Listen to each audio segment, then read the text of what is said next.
Hello and welcome to my channel Dawn of Pens, where we talk about fountain pens and everything fountain pen related. My name is Dawn, and today I want to take a look at these fountain pens. These are the Pilot 78G Plus entry-level fountain pens. We'll take a look at who they're for, how they write, do some comparisons between the nib sizes, and also compare them against some other entry-level fountain pens, including those from Pilot. So join me below and let's look at this together. So here are my Pilot 78G Plus pens in my collection. I have them in variety colors. They actually come in more colors than this. But just before we start, there is a bit of history that we need to look at. This is the re-release of the 78G. The 78G was always mainly focused on the Asian market, I believe Hong Kong and China. These are available from AliExpress. That's where I got mine. They are quite cheap entry-level pens. They range anywhere from about 10 to 20 US dollars. And with that, let's look at the pens themselves. This is the Extra Fine. I left a sticker there for us to have a look at them. It does have a very nice feel to it. It looks like a professional pen. The plastic quality is good, and it wouldn't be out of place in any office or lecture room. So as you can see, the pen looks like most Pilot fountain pens, and it's got two cap bands. Don't believe they're inlaid. I think they are printed on. They are entry-level pens. And let's look at the first one. This green one is a Extra Fine, as you can see. I left the stickers on. I have this in the silver finish.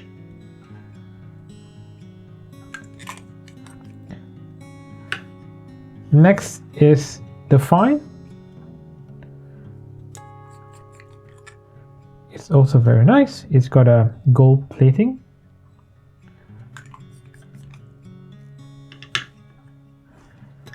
This is a medium, as you would expect. It's got a gold plating as well. And finally, this is a broad. The broad's a bit interesting because it's more of a stub. We'll look at this in a little bit more detail later, but if you look at it, it's actually a stub.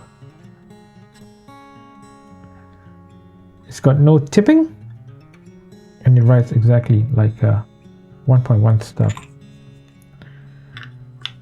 So those are the pens.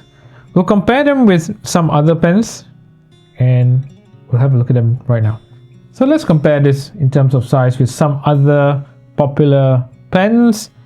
Let's start with the Pilot Custom 74, one of Pilot's smaller pens. As you can see, it's a little bit bigger than the Pilot 74G. I'll put it next to the Pelikan M200. You see, it is longer, but the Pelikan is a bit girthier. Another interesting one would be the Pilot Kakuno. As you can see, it's about the same length, but again, it's girthier. And to compare with another Pilot, this is the Pilot Explorer.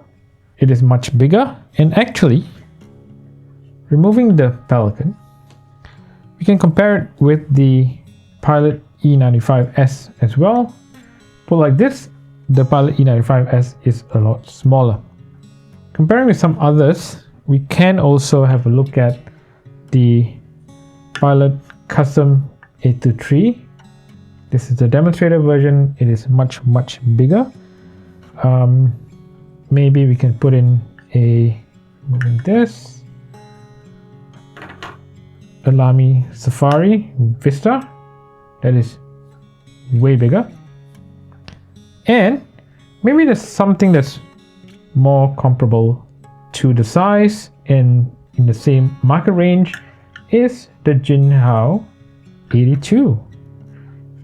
As you can see, it is a little bit shorter, but it is generally about the same size. Let's compare some of these uncapped. So uncapping these, you can see that the Lamy is way bigger. Next would be the Kakuno. And if you compare the Jinhao 82 and the Pilot 78G Plus, they're pretty close. It's a little bit shorter. The E95S is not a fair comparison because it's not supposed to be written that way. And next we'll just have a look at them posted. So having a look at them posted, you can see that the Lamy is a really long pen. It's definitely a full-size pen. But if you compare the rest, the Kakuno is longer, but the E95S, the 78G Plus, and the Jinhao 82 are pretty comparable. One thing to note is that the pen does post very securely. It feels very nice when posted. It's a perfect size and the weight is very nicely balanced.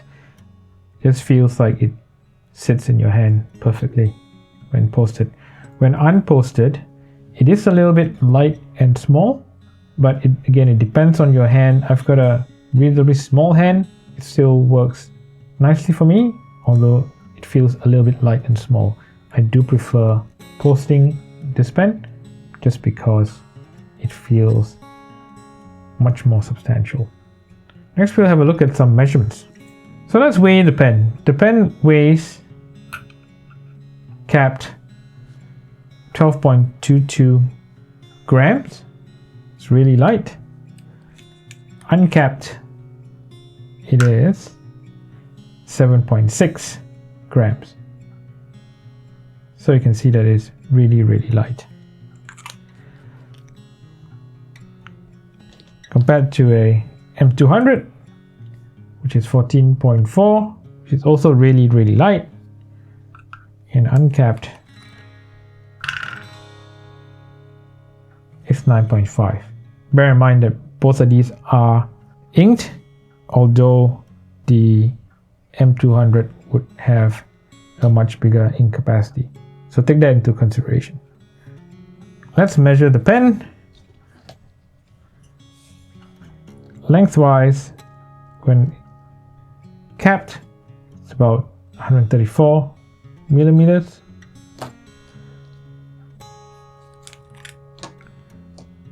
Uncapped, it is about 124, or literally less, 123 probably. The pen itself is 10.9 millimeters at its thickest, I think, or maybe 11.2, thereabouts. The section goes from 10.2 down to about 8.4, 8.3. Yep, about 8.3 at its thinnest. Depending on how you hold it, you've got the threads. They're very nice and smooth. You won't complain about them at all. So a few more details about the pen. It comes with a Corn 40 converter. Definitely not my favorite converter. It rattles around. Not sure you can hear that, but it's got that rattling sound from the ball bearings that are inside the Corn 40. It doesn't have a very good ink capacity. It's hard to fill, as you can see. With this one, it's only like half filled. I didn't bother to get more ink in there because I just wanted to show you that it's a Corn 40. You can use cartridges. The feed itself, it's a simple plastic feed. It's got some vintage looking characteristic. I quite like it. The cap doesn't have a sleeve, I believe, but it does have a lip, and it probably is there. You can see it much better with the demonstrator that I've seen in some other videos. But I've left these pens for many weeks on end, and they have never dried out. So they're great on that. So next we'll look at the writing sample, and we'll come back and look at that. So welcome to the writing sample section of the video. I have my Muji notebook. That's very nice. I like this paper. It's Japanese paper and it's a Japanese pen. It works very well. So let's start with the extra fine. You can see that it is quite a fine nib, as with all pilots, but we'll see how it writes. So this is the Pilot 78G Plus in an extra fine. The ink is Robert Oster Melbourne Tram Green.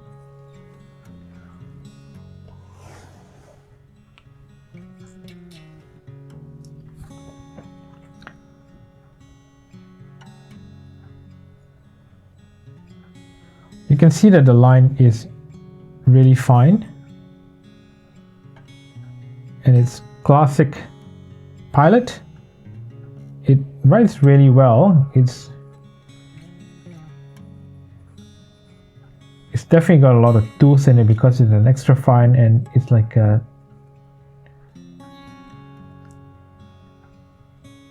pinhead scribing on the paper. It's got a nice sound, but it is quite nice to write with. Move on to the fine nib. This is the Pilot 78G Plus. This is a fine, and this is Pilot Hiroshi Zuku Konbeki, and it is much smoother than the extra fine, and it's quite classic Pilot fine that you'll get on a Kakuno or Explorer or anything with a steel nib. It's got a nice scribing noise, and it's an excellent pen to write with. It has a tiny bit of bounce if you really push on it, but I wouldn't. And we can now look at the medium. This is the Pilot 78G Plus.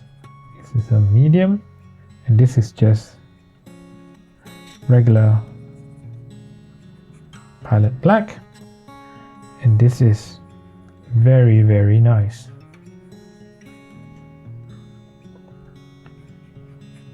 It's got a bit of a scribing noise, but it is very smooth, as with all Pilot medium nibs. So next I have the broad, but as you can see, I'm not sure you can see that, but as you can see, it's actually more of a stub. It doesn't have any tipping on it, so it's essentially a stub, and it writes like a stub. And I know that back in the day people used to like these for calligraphy and stuff, so it's an entry-level calligraphy pen if you want to use it for that. So let's give it a write. This is a Pilot 78G Plus. This is a broad, but like I said, it feels like a stub. In here it's Diamine Oxblood. It's got very nice line variation, as you can see. I'll be honest, it's not my favorite It's a little bit scratchy for a stub. Not the biggest fan of stubs. Probably just need to learn how to use them. But hey, if you want a stub, it's a cheap way to get a stub. But it's got good line variation. So of these, my favorite is the medium, just because it writes so nicely. It is just very comfortable to write with.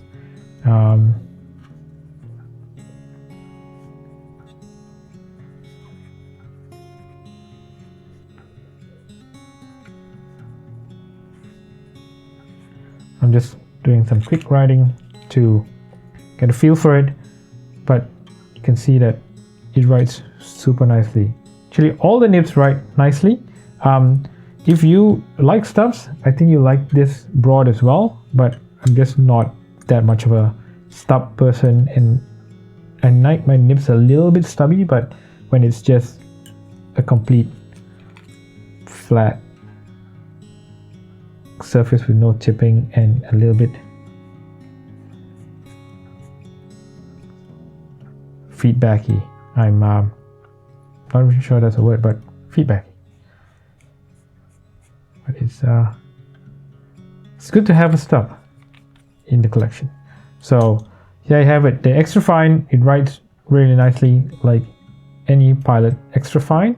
The fine is actually very, very nice and smooth for a fine. You like a fine line and you just want to do normal writing, this is very good. I think it will be excellent if you have smaller writing, but for me, the medium, that's the sweet spot. This is so very nice, especially if you just post it, and it's very, very nice. So if I compare it with a gold nib pen like the E95S that I have in a medium, so this is the Pilot E95S in a medium, and this has diamine writer's blood. This nib is extraordinary. It does also cost many times more, but for a gold nib pen, this is really great value. If you compare it with this and you just want, hey, I just want a pen I can throw around and, you know, not worry about it, get a bunch of them and you never have to worry about it. One pen I did want to compare against was the Jinhao, because this is around the same price range, and this is the Jinhao 82. This is a fine, and I believe I have diamine Polar Glow.